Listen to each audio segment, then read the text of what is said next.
অনেক দিন পরে আসছি ব্র্যাক বিসিডিএমে, প্রায় 2 বছর পরে আসলাম মনে হয়। আব্বুর খুব দরকার ছিল চেঞ্জ, বাসাতে একঘেয়েমিতে পড়ে গিয়েছিল। তখন ভাবলাম যে আব্বুকে নিয়ে ঘুরে যাই, থাকবো কয়েকদিন ইনশাল্লাহ। ভাল লাগছে, একদম সবুজ চারপাশে।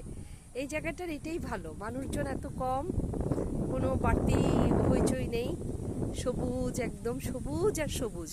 মনে হয় যেন ঢাকা শহরে সব সবুজ গাজীপুর আর রাজেন্দ্রপুরে।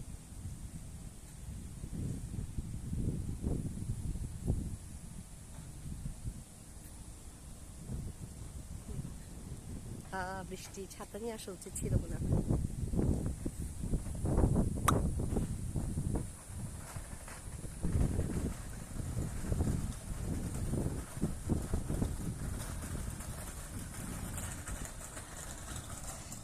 এটা কোন দিকে লাঞ্চের আয়োজনটা?